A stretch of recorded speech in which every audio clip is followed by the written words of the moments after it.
from North Carolina, living here in Texas. My topic, I'm currently a student advisor, so I chose the topic of child abuse and how to counsel children who have been through child abuse. So that's what my topic is. Very heavy, very sad. It was really hard to research it. But yeah, I'm just gonna talk about that for this video, and hopefully I really hope and pray that as you start your counseling, it'll be resourceful for you. So I just wanted to start off, as you can see on the handout, with statistics about child abuse. And the purpose of my statistics was to show how prevalent it is in America right now. I kept the statistics just to America. I know some of you may be missionaries or wanting to be missionaries overseas, or if you're going to be licensed, then you'll be here. But I just kept them to America. So I still hope that it's helpful for you to see how prevalent it is here. So according to the Child Welfare Information Gateway, over 3 million cases of child maltreatment are reported to state authorities each year.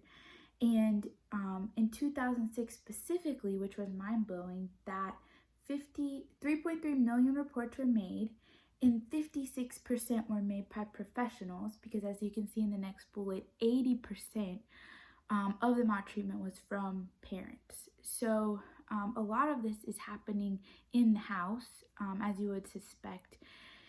And so for church leaders, one thing I read was that it's really important for us as churchgoers, church members, church leaders, to have our eyes open, because of a lot of this, even though the primary professional who would report it would be a teacher, that was the highest leading professional, but also church leaders should really keep their eyes open for this. Also in 2007, approximately 794,000 children reported to be abused, and 59% of those were neglect. So later, after this, we're going to go over the 5 types of abuse, and one of those is neglect. So keep in mind, 59% of those cases were neglect. A little bit more specifically with sexual abuse, 1 in 4 people under 18 are girls who are sexually abused, and 1 in 6 are boys. And then finally, the last statistic I did on PTSD, because so I'll read the statistic really quick. I'm sure you can read too, but 50 to 60% of the U.S. population is exposed to traumatic stress. Only 5 to 10% develop PTSD. So I'm sure many of you have read what we had to read on PTSD, but it is very interesting that although 50 to 60% have had some type of traumatic event, only 5 to 10% are develop PTSD. So the reason I put that is because some of the people we may be counseling could have developed PTSD from their abuse. So it's important to keep that in mind, so we know when we're counseling someone who has experienced abuse, specifically child abuse, that they could have developed PTSD. So we need to just keep that in mind so we know how to treat better. So in a book, I have it right here. It is such a great resource. It's called Mending the Soul by Stephen R. Tracy. I have it at the bottom in the resource. He talks about 5 types of abuse, and he puts neglect in with the type of abuse.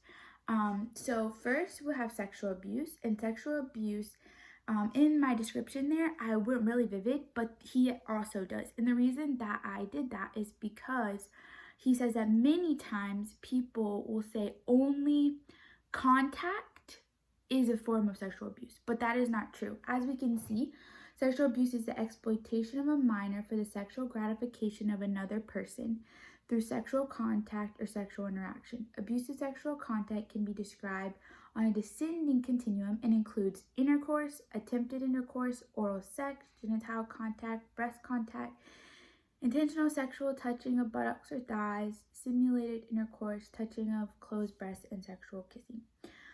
So this can be a broad range of these things. Yes, also we see that if one forces one to watch pornography, that's also a form of sexual abuse. Next, we see physical abuse. Physical abuse is, with respect specifically to children, is legally defined as any non-accidental injury to a minor by an adult or caregiver. So blows, shakings, burnings, or other physical assaults that cause injury to the child. Next, after that, we see neglect. So neglect is just simply a failure to act. So it can be a failure to act when it comes to physical neglect. So a parent does not provide the food needed, supervision needed, or shelter. Medical neglect, parental failure to secure a child's needed medical care, or educational neglect, which was I did not know that educational neglect was something that we also need to look out for. So when a parent fails to send their child to school. So where I work, that can happen if often, because parents will say their children just, he's not going to school today because he's taking his grandma to the doctor. And it can happen over and over, but we have to make sure, not saying that the parent was lying, but if it's repetitive, we have to understand that that could be a form of neglect. And so yeah, so it's very important to understand those. Next we have spiritual abuse, and spiritual abuse is the inappropriate use of spiritual authority. So to force a person to do that which is unhealthy. Often scripture is used to inflict spiritual abuse. So for me, I read about someone who was a husband, specifically, who said to his wife that she could not spend this much money, and she went over that budget. And so he said that from now on you need to report to me whenever you do anything. So that would be a form of spiritual abuse. For children, it would be something like using the word to say, since I'm your spiritual leader, you need to do this because God says you have to do this and obey me. So that could be spiritual abuse. And many times that can lead to sexual acts. Next, we have verbal abuse, a form of emotional maltreatment in which words are systematically used to belittle, undermine, scapegoat, maliciously manipulate another person. So those are all the types of abuse. So now we're going to look at different reasons why child abuse specifically can occur. So child abuse, obviously, abuse of any kind is sin. It's due to the sin in one's heart, perversion of God's original plan. And so abuse can occur because of power and control. So the reasons, as you can see on the handout below that, are because power and control have been abused, but they can happen because of the following things. So it can be because of mental illness of a parent. So they tend to abuse their power and control because they could be mentally ill. But this happens, I read this happens very seldomly. So not a lot of time is the abuse due to mental illness. Another is substance abuse. So if a parent is alcoholic or into drugs, it can lead to abuse of the child. Another reason is because a parent just is unable, if he or she isn't a believer, or if he or she is a believer and they have not dealt with anger or have not dealt with frustration, a child can be used as a scapegoat, and that can lead to physical harm, sexual harm, and child abuse. It's very heavy, very sad. Another reason is because a parent decides that they need to, maybe if they're a Christian parent, enforce the rod. And that can happen when a parent goes overboard with that, or says I have to exercise control because they could be fearful that they lose control of a child. But that is never okay, because the Lord does not command us to ever abuse our power in any form. So key passages, moving on, that I sought when we are counseling child abuse victims. First, 1 Corinthians 4:5. Therefore, judge nothing before the appointed time. Wait until the Lord comes, he will bring to light what is hidden in darkness and will expose the motives of the heart. At that time, each will receive their praise from God. So it was encouraging to me to read that and say, hey, like, no matter what, there is going to be, God brings the dark to light, and you can tell me, you can trust me. One thing through all my reading and research is that I found is that there's a real need for patience when counseling children who have been abused, because you cannot force them to speak out about what happened. It's important. I know, as Dr. Kellen said, to be direct and ask what happened, and so we have to remember that their story is going to come out, and their story, we just have to be patient and when they are able to share that, because it probably has caused them so much pain and so much suffering. But that what is hidden in darkness will expose the motives of the heart. So God will reveal that sin. Also, 1 Peter 2:9, kind of looking at their identity in Christ. You are a chosen people, a royal priesthood, a holy nation, God's special possession, that you may declare the praises of him who called you out of darkness into his wonderful light. So many abuse victims, children, they feel so much shame, so much guilt, because a person of authority is usually the person that inflicted that abuse, and so they could be blaming themselves, but knowing they were created in the image of God, that they have been, if they are believers, they have been brought out of the darkness, and the Lord sees them as chosen, royal, holy nation because of his work on the cross, and they were bought at a price and loved unconditionally. So just encouraging them in that.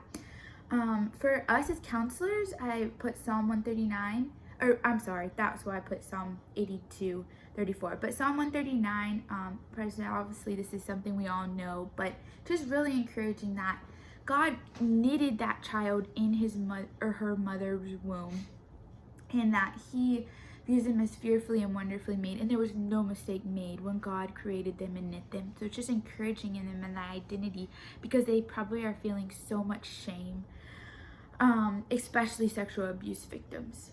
Finally, as a reminder for us as counselors, I really love this verse. Give justice to the weak and the fatherless, maintain the right of the afflicted and the destitute, rescue the weak and the needy, deliver them from the hand of the wicked.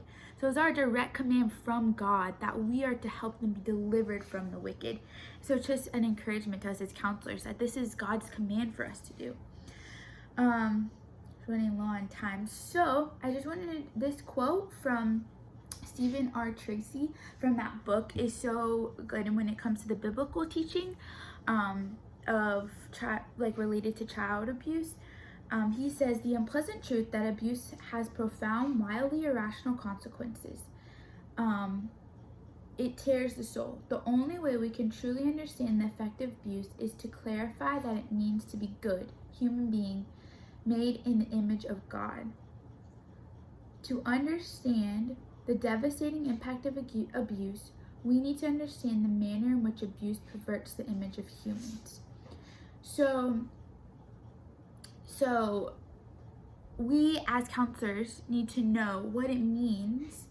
First of all, what it means to be made in the image of God, and second of all, what it means when humans pervert that image. So he goes through the 5 ways that each type of these forms of abuse pervert the image of God. So those are the 5 ways. I don't want to read through all of them, but you can see on the handout that each of them in some way perverts God's original design. So whether that, for example, through verbal abuse, God said be fruitful. And so it perverts that, because words in Proverbs says brings life or death. So if words are being manipulative and coercive to hurt someone or belittle someone, especially a child, then that has the design that God said be fruitful. Metaphorically, that is bringing death. It isn't bringing light and being fruitful.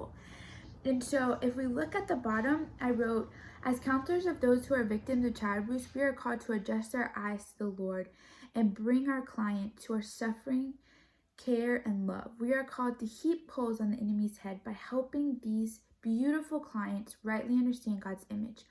Also, by helping them understand who they are as bearers of God's precious image. So just showing them that what has happened to you is a perversion of what God intended. It is not how God wanted it to be. And he weeps with you, and he hates your suffering. And so just allowing them to say, hey, these are things that I struggle with, and letting them be open and know that we are there to care for them, and sharing with them what the right image of God looks like, and putting that into proper perspective for them, obviously in due time and in a way that a child could understand, by getting into their context. There are many things, and if you look at the sources, there are many in, I think 1, 2, 3, 4, the fourth source down, there's really, really good sources for how one can help a child abuse victim. It's really good counseling techniques on how to help a child abuse victim. So I would really recommend that, and how to help them, especially if they've been spiritually abused, and questions they may have on the sovereignty of God, how to love them in a way that they can open up in their time. And one thing that the Lord pressed on my heart while doing this research is just to be patient and call on God and ask him to help this child to crawl back to him if they have decided to flee from him, or they just doubt him and they don't see his goodness. So that's a really good resource I wanted to mention in relation to the theological teaching, and how to rightly put in perspective the image of God. So for homework assignments, I thought for a child, a big thing that many people do is for them to draw pictures. And in his book, again, it's so good, Mending the Soul, he shares many pictures that his clients drew.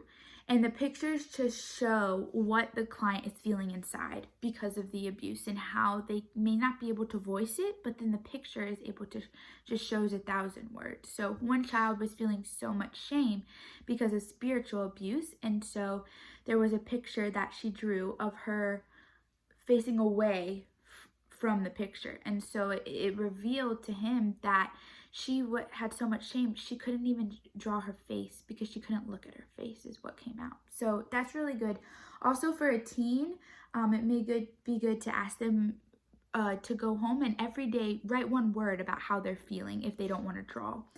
And finally, the last homework assignment was for them, whenever the time in between meetings, to read the Joseph story, but then to write specifically how they feel about the verse in chapter 50, verse 20, about what you intended for evil, God intended for good. So how does that make them feel? Are they angry about that? But also how another response would be how they felt about how Joseph reacted. And so that verse and just his reaction, like, are they mad? Would they want revenge? And that can really get to the sin that may be in them and how we can help them work through that. So finally, at the bottom, there are the sources. There are two sources that I wanted to mention. I mentioned Mending the Soul, but at the Southeastern Library and on Audible, there's the book called by Rachel Denhollander, What is a Girl Worth? And it is her story of sexual abuse that she had to endure. She was on the gymnastics team, and she was abused by Larry Nassar. And the reason I put that, because I listened to it on Audible, but listening to that book really opened my eyes to what firsthand an abuse victim is thinking, what they're feeling, and her story just opened my eyes to what they had to go through. She was abused and she didn't feel she could speak up because he was in a position of authority. She didn't think anyone believed her, and it went on for years and she never told anyone. So just really gave me perspective. I really recommend that. And then also the James Dobson show, there was a show that he had published about another example from someone who was abused by her babysitter. And so it just shows the pattern of when someone's in authority, many children don't feel as though they can speak up because they could be hurt or not believed. So those are some of the resources. I really pray that this is helpful and that it kind of gives an overview. There's so much more I could say, but obviously I'm running out of time. It's gone over. So thank you for listening, and I pray for your counseling. All right, thank you.